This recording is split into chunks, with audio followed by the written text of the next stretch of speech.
എല്ലാവർക്കും നമസ്കാരം. ക്ലിനിക്കിലേക്ക് പേഷ്യൻസ് നെഞ്ചെരിച്ചിൽ, ചെസ്റ്റിലൊരു പെയിൻ പോലെ, ചെസ്റ്റിലും വയറിലും പെയിനും ഡിസ്കംഫോർട്ടും തോന്നുക, ചെസ്റ്റിൽ അല്ലെങ്കിൽ മൗത്തിൽ വയറിലൊക്കെ ഒരു ബേണിംഗ് സെൻസേഷൻ ഫീൽ ചെയ്യുക, പുളിച്ച് തകട്ടി വരിക, നമ്മൾ മൗത്തിലേക്ക് വായിലേക്ക് പുളിച്ച രസം പോലെ വരുന്ന പുളിരസം പോലെ തോന്നുക, വൊമിറ്റിംഗ് സെൻസേഷൻ ഉണ്ടാവുക, വയറുവേദന ഉണ്ടാകുക, ഇത്തരത്തിലുള്ള സിംറ്റംസുമായിട്ട് ഒത്തിരി പേഷ്യൻസ് വരാറുണ്ട് അല്ലേ.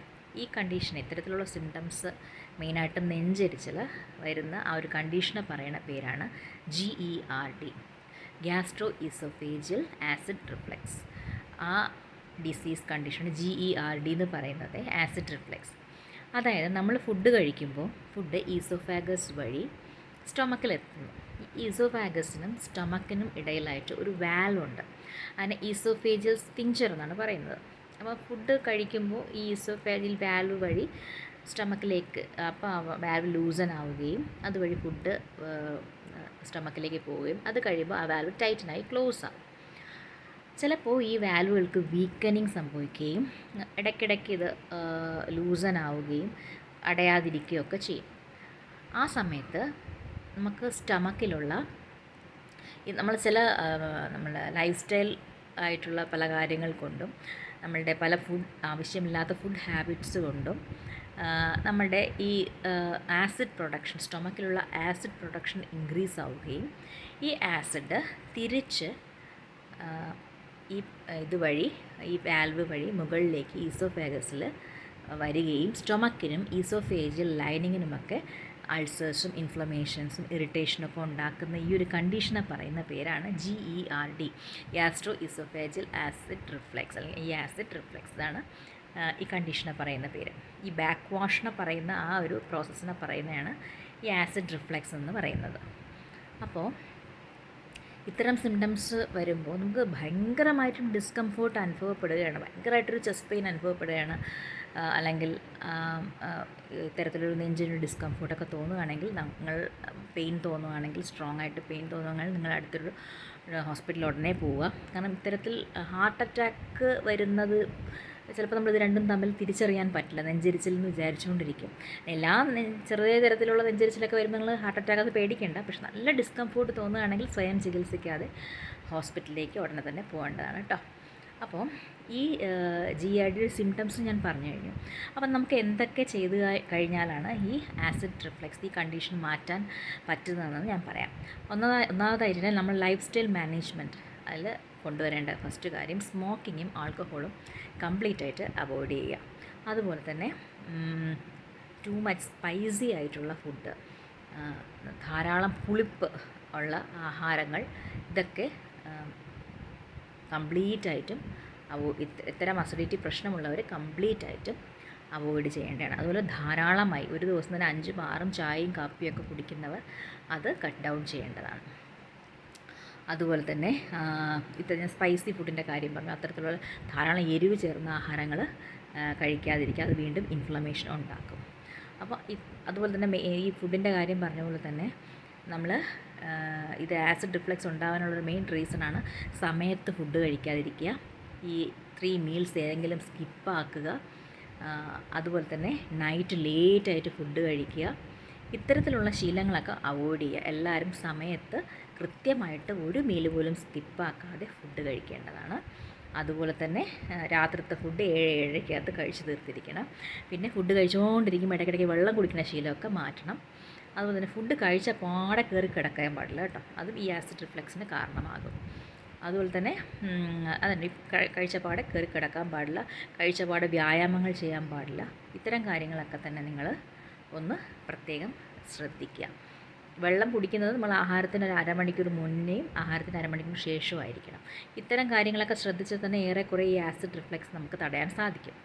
ഇനി നമുക്ക് ഫുഡിൽ ഏതൊക്കെ ഫുഡ് കഴിച്ചാലാണ് ഈ ആസിഡ് റിഫ്ലക്സ് ഒന്ന് കറക്റ്റ് ചെയ്യാൻ പറ്റുന്നതെന്ന് വെച്ച് കഴിഞ്ഞാൽ, വെജിറ്റബിൾസ് എടുക്കുകയാണെങ്കിൽ ഏറ്റവും നല്ലത് ലീഫി വെജിറ്റബിൾസ്, സ്പിനാച്ച്, മുരിങ്ങയില, ചീര, മുരിങ്ങയില, അത്തരത്തിലുള്ള ഇലക്കറികൾ നിങ്ങൾക്ക് എടുക്കാം.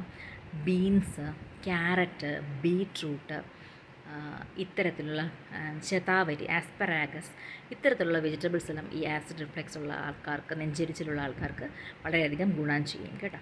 അതുപോലെ തന്നെ സ്വീറ്റ് പൊട്ടാറ്റോ വളരെ നല്ലതാണ് ഈ നെഞ്ചെരിച്ചിലുള്ള ആൾക്കാർക്ക് കേട്ടോ. അതും ഡയറ്റിൽ ഉൾക്കൊള്ളിക്കുക. അതുപോലെ തന്നെ ഫ്രൂട്ട്സ് എടുക്കുകയാണെങ്കിൽ പുളിപ്പുള്ള ഫ്രൂട്ട്സ് നിങ്ങളധികം കഴിക്കാൻ പാടില്ല. ഓറഞ്ച്, ലെമൺ, ഗ്രേപ്സ് അത്തരത്തിലൊക്കെ അവോയ്ഡ് ചെയ്യുക. കഴിക്കാൻ പറ്റുന്ന ഫ്രൂട്ട്സാണ് ആപ്പിൾ, വാട്ടർമെലൺ, അതുപോലെ തന്നെ പോംഗ്രാനൈറ്റ് വളരെ എഫക്റ്റീവാണ്. ആസിഡ് നെഞ്ചെരിച്ചിലൊക്കെ ഉള്ളവർക്ക് പോമോഗ്രാനൈറ്റ് വളരെയധികം നല്ലതാണ്. ബനാന, ഇത്തരത്തിലുള്ള പുളിപ്പില്ലാത്ത വെജിറ്റബിൾസ് നല്ലതാണ്. വാട്ടർ കണ്ടൻറ്റ് കൂടുതലുള്ള എല്ലാം നല്ലതാണ്. വാട്ടർമെലൺ നല്ലതാണ്. അതുപോലെ തന്നെ വെജിറ്റബിൾസിൽ കുക്കുംബറും വളരെ നല്ലതാണ് കേട്ടോ. അപ്പോൾ ഇത്തരത്തിലുള്ള ഫുഡ് കഴിക്കുന്നവർക്ക് ആസിഡ് റിഫ്ലക്സ് കുറഞ്ഞിരിക്കും കേട്ടോ. നെഞ്ചെരിച്ചിലുണ്ടാവാൻ ചാൻസ് ഇല്ല. പിന്നെ നമുക്ക് വീട്ടിൽ ചെയ്യാൻ പറ്റുന്ന ചില പൊടിക്കൈകൾ ഞാൻ പറഞ്ഞുതരാം.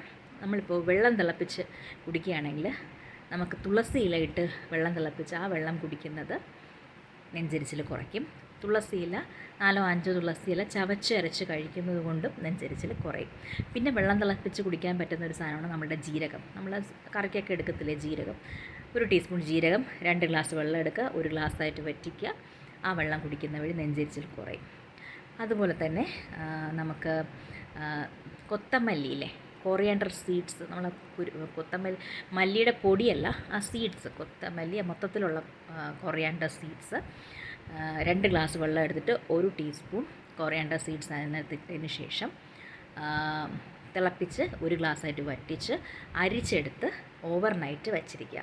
എന്നിട്ട് പിറ്റേ ദിവസം രാവിലെ കുടിക്കുവാണെങ്കിൽ അസിഡിറ്റിക്ക് നല്ല കുറയും. ഞാൻ വെറും വയറ്റിൽ ഒരു കാര്യങ്ങളും ചെയ്യാൻ പറയില്ല കേട്ടോ. വെറും വയറ്റിൽ ചെയ്യുകയാണെങ്കിൽ അത് കൂടുതൽ അസിഡിറ്റി വേഴ്സൺ ആവത്തേ ഉള്ളൂ. അപ്പോൾ നിങ്ങൾ ചെയ്യേണ്ടത്, നമ്മളെന്തെങ്കിലും ചെറുതായിട്ട് ആഹാരം കഴിച്ചതിന് ശേഷം ഇതെല്ലാം കഴിക്കാം കേട്ടോ. വെറും വയറ്റിൽ എപ്പോഴും ചെറിയൊരു ചൂടുവെള്ളമാണ് ഏറ്റവും നല്ലത്. അപ്പോൾ ഈ കൊത്തമല്ലിയുടെ വെള്ളം പിറ്റേ ദിവസം നിങ്ങൾ ചെറിയ ആഹാരമൊക്കെ കഴിച്ചതിന് ശേഷം കുടിക്കാവുന്നതാണ് കേട്ടോ. അപ്പോൾ ഈ ആസിഡിറ്റി കുറയ്ക്കും. പിന്നെ നമുക്ക് ചെയ്യാൻ പറ്റുന്നത് 1 ഗ്ലാസ് മോര്, പുളിപ്പില്ലാത്ത മോരിൽ ഒരു ചെറിയ നുള്ള് പെരിഞ്ജീരകം, 1 നുള്ള് കായപ്പൊടി, അതുപോലെ തന്നെ പുതിനയില, കറിവേപ്പില, നമ്മളുടെ മല്ലിയില, പിന്നെ കുറച്ച് ഇഞ്ചിയും വെളുത്തുള്ളിയും ചതച്ചത്, ഇത്രയും ഇട്ട പുളിപ്പില്ലാത്ത മോര് കുടിക്കുകയാണെങ്കിലും നമുക്ക് ആസിഡിറ്റിക്ക് ഒരു നല്ല റെമഡിയാണ്.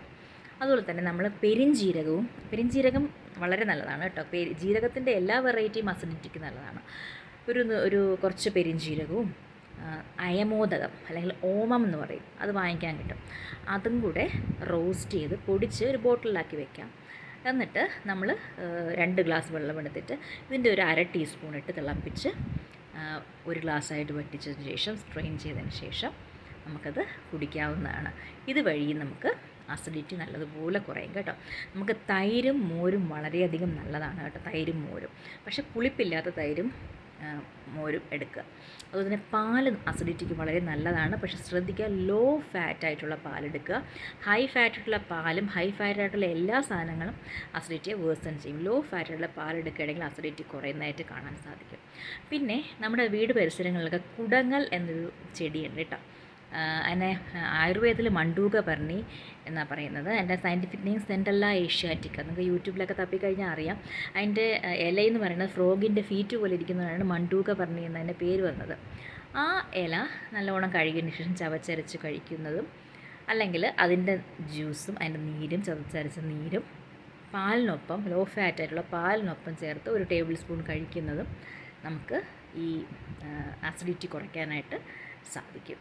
അപ്പോൾ നിങ്ങൾ ഇത്തരം ലൈഫ് സ്റ്റൈൽ മാനേജ്മെൻറ്റ്സും ഇത്തരം ഫുഡുകളും, അതായത് ഇത്തരം ചെറിയ ചെറിയ റെമഡികളും ഒക്കെ ചെയ്യുകയാണെങ്കിൽ നമുക്ക് ഒരു പരിധിവരെ നമ്മളുടെ ഈ ആസിഡ് റിഫ്ലക്സിനെ കുറയ്ക്കാനായിട്ട് സാധിക്കും.